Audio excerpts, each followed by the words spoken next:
Hürmetli radio anlıqçılar, biz aldınqı anlatışımızda Amerikalik jurnalist Meha Rajagopal bilan tarafidan yazılgan "Biz üçün işbiyonlik qil, bo'lmasa ailang bilan ikkinchilab so'zlashamaysan" mavzuliq maqolaning dastlabki qismini tanishtirgan edik.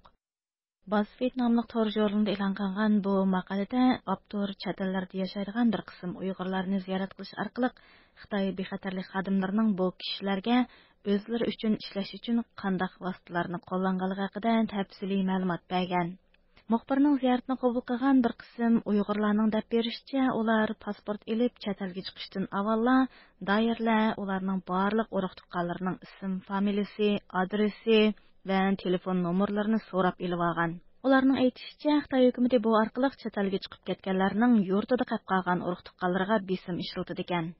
Özünün ismini K deb tanıştırgan bir Uyg'urning muxbirga deb berishicha, u 2015 pasport elib chet elga chiqish uchun nurg'un pora berishga, ham shundaqla barliq oila a'zolarining ism, familiyasi, telefon nomeri qatorliq uchurlarini berishga majbur bo'lgan. Ayni chog'da saqchilar uning ovoz avrishkisini 360 gradus tortilgan rasmini va yana bir tal kirpigini elib olgan. Bu kishi ayni chog'da buning sababini tushunmagan bo'lsa-mu, ammo chet elga chiqqandan keyin uning DNA uchurini yig'ish uchunligini tushungan. Key ismli bu kishi muxbirga o'zining hozir ikki akasining tarbiyalash lageriga olib ketilganligini aytib, Xitoyning kuchi bak zo'r. Agar ular birini olib kirib ketib, uning o'ligini qaytarib bersa-mu, surishti qilolmaysiz. Chunki u yerda hukumatni nazorat qiladigan bir organ yo'q. Ular xuddi bir imperatorda kuchli degan. Keyning muxbirga aytib berishicha, u Amerikaga kelib, uzun o'tmayla Xitoydagi saqchilar uning bilan aloqa qilgan. Biroq u saqchilarga jiq narsa deb bermaganligi uchun saqchilar oxiri uning bilan aloqa qilmaydigan bo'lgan. Maqolada ziyorat qilingan Uyg'urlardan navbatda Amerikada turayotgan Tahir Iminmo muxbirga Xitoy bexatarlik xodimlarining Uyg'ur elida qolgan qizining bexatarligini pash qilib turib, o'zi bilan aloqa qilganligi va uni o'zlari uchun ishlashga majburlaganligini aytib bergan. U muxbirga o'zi bilan aloqa qilgan Uyg'ur saqchining o'ndidarda yo'llagan ovoz xotirasini anlatib qo'ygan. Muxbirning aytishicha, Tahir Iminning hozir 7 yoshga kirgan qizi bu yil 2 oyda tuyuqsizla o'ndidarda uningga gap qilib, "Dada, siz bizga bek ko'p avorchilik tep berdingiz. Siz yaxshi odam emaskansiz. Saqchilar bek yaxshikan, ular bizga yordam qilyotidi, endi bizga gap qilmang" degan. Tahir Iminni 4 oyda urug' tuqqanlari o'ndidardan o'chirayotgandan beri ular bilan bo'lgan aloqasi uzilib qolgan.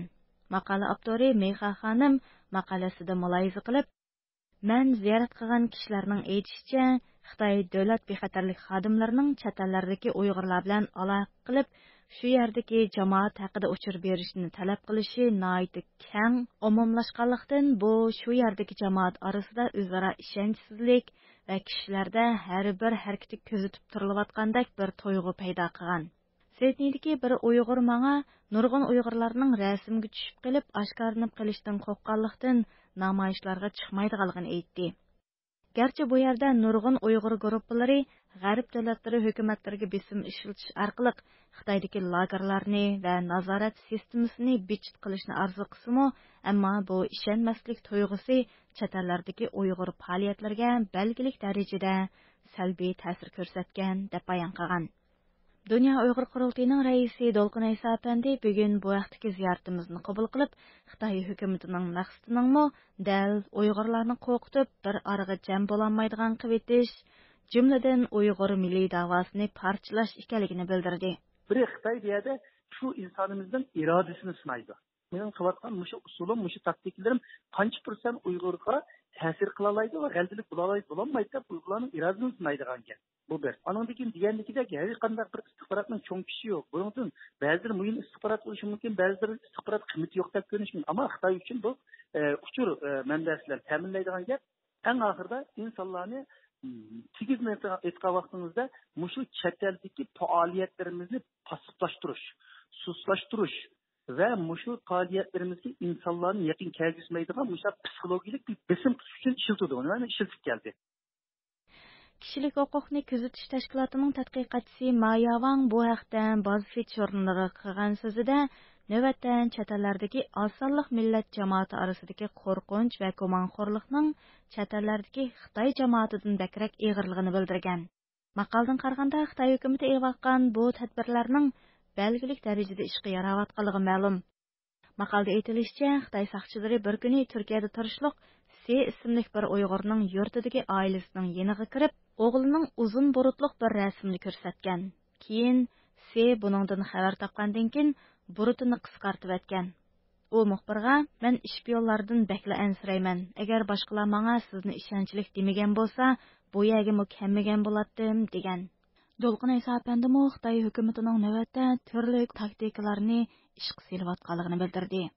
Endi keyingi vaqtlar kelgancha Xitoy yana yangi taktikalarni qilyaptiki, burun bu tashkilotlarning aralashmagan bo'lsa, endi shunday uchurlarni bizga yuz yetkazgandan bo'lsa, tashkilotning ichiga yaqin bo'lgan, tashkilot rahbarlariga yaqin bo'lgan, hatto mumkin bo'lsa tashkilotning ichiga kirib vazifa olgan, deydigan shaklda rag'batlantirib, yuziga adam setib oldigan odamlar bo'ldi va uning keyin hatto yaqinda bizga bir qancha yuzi ma'lum qilgan bo'ldi qilib, shunday sen shu masalan shaxsan menga shunday xabarlar yozgan bo'ldi.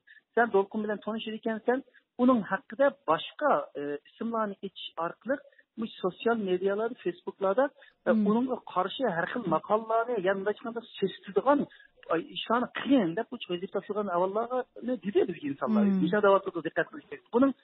Buningki nimalar bo'ladi?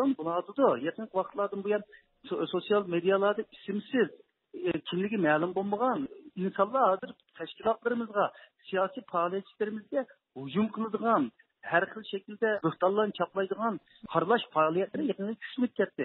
Demak, mushlarning Xitoy qilayotgan ishlarning hammasi mushu narsalarga ta'siri bor deb o'ylayman men. Xitoyning yetakchi bo'lgan maqsadi mushu orqali chet eldagi faoliyatchilarimizni obro'sizlantirish, tunuksandirish, tashkilotlarimizni o'tirsiz ziddiyat paydo qilish, eng oxirida natija chet eldagi milliy harakatimizni parchalab yo'q qilish va yoki siyosiy harakatimizni xalqaro yo'q bir nimaga aylantirish.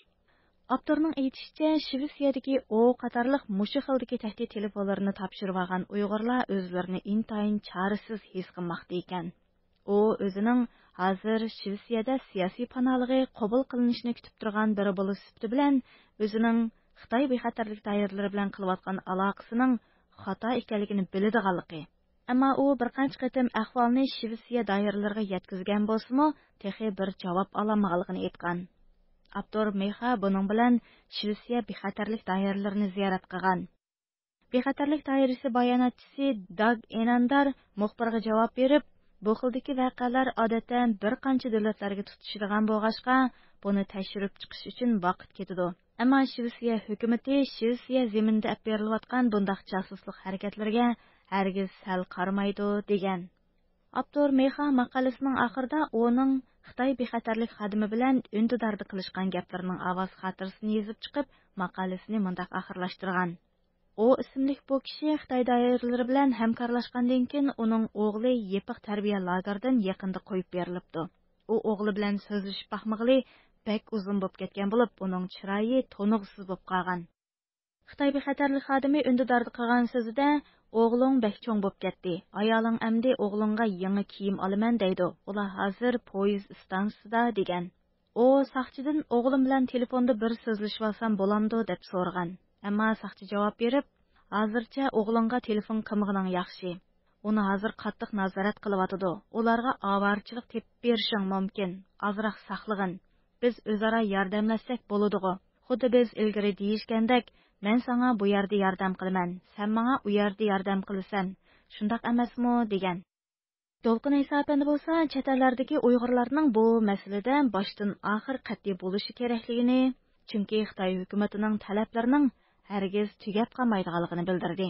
Ya'ni Xitoy bu insondagi agar psixologik jihatda bir ojizlik va yoki shundoq besim qilish orqali Xitoy ishlaydiganligiga moyilligini his qilgan vaqtida Xitoyning u insonga bo'lgan hujumi tahdid hech qachon to'xtamaydi. Davomlashtirdi. Va eng oxirida u Xitoyga ishlaydigan bo'lgandan keyin uning ota-onasi urug' tuqqaniga bo'lgan besim to'xtamaydi. Bu bu Xitoy hukumati buningdan texnik yo'q narsalarni talab qilishga boshladi. Va davomli uning besim qilgan gap. 30 yil, 40 yil Xitoy Kommunistik Partiyasiga sodiqlik bilan xizmat qilgan insonlarni arib qo'ymay yig'ilishgan bir haqiqatligiga shohid bo'lyapmiz. Partiya sekretarlari, shaharlik hukumat, noyil hukumatning aytyapmiz. Demak, Xitoy hukumati deyada o'ziga xizmat qilganlarga chaqilmaydigan va yakun oyoq qo'ydigan bir siyosat yo'q. Tarix shunday bo'lgan, hozir texnik uning ro'shan ifodalarini ko'ryapmiz. Shuning uchun bu masalaga kelgan vaqtimizda Xitoyning bu besimlariga qat'iy taqobil turish kerak. Baş egmeslik kerak. Ümitni kutib qolgan vaqtimizda bu insonning butun bir umr zaten psixologik jihatdan, vijdoniy jihatdan, hech qanday jihatdan rahat o'tolmaydi va oilasiga buning hech qanday foydasi bo'lmaydi. Hürmetli radio anlıqçılar, sizler yuqorida Amerikalik jurnalist Meha Rajagopalanning BuzzFeed jurnalida e'lon qilingan maqolasidagi mazmunlar bilan tanishib o'tdinglar. Buni irada tayyorladi.